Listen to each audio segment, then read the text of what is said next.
Hello you! Quel est le secret d'une bonne communication? Écoute bien cet audio parce qu'il peut t'aider aussi bien d'un point de vue personnel que professionnel. C'est en fait une base que je te transmets là et j'espère que ça va t'apporter beaucoup. On va déjà commencer par analyser quelques mots, tu me connais. Je ne vais pas faire l'impasse sur l'art des mots. Et donc, dans le terme communication, il y a commun qui signifie ensemble. Et dans commun, il y a comme et il y a un. Et un renvoie à la notion de l'union. Et dans l'union, il y a l'amour. Et c'est pour cela que finalement, la communication, c'est l'art de mettre en commun.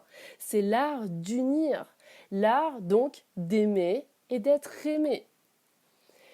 Et tu le sais que plus il y a une belle communication dans les relations, que ce soit dans le travail ou personnellement ou plus intimement, et plus il y a de la compréhension. Et la compréhension, c'est la porte de l'amour. Parce que quand quelqu'un te comprend, qu'est-ce que tu ressens? Tu ressens que tu es entendu, que tu es écouté, que tu es aimé. Et donc, quand quelqu'un te comprend, tu t'ouvres. Et quand tu comprends quelqu'un, il ou elle s'ouvre aussi. Et de cette ouverture naît le lien. Parce que de la bonne communication fait naître la compréhension, l'ouverture, le lien et la connexion. Donc, de la bonne communication naît le commun, le un, l'union et l'amour. Et qu'est-ce qui va découler derrière? C'est la confiance.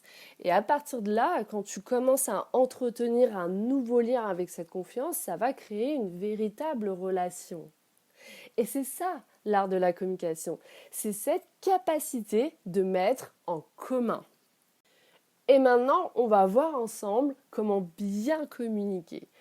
En fait, dès lors que tu sais ce qui est important pour toi, c'est-à-dire tes valeurs, tu vas les communiquer. Et comme on veut quelque chose de commun dans une relation, on va donc communiquer dans le respect, ce qui est important pour l'autre. Parce que si tu ne communiques que ce qui est important pour toi, tu te doutes bien que tu vas vite agacer et ennuyer cette personne-là. Tu sais les mots égo-trip, égoïsme, individualisme, narcissisme, intéressement.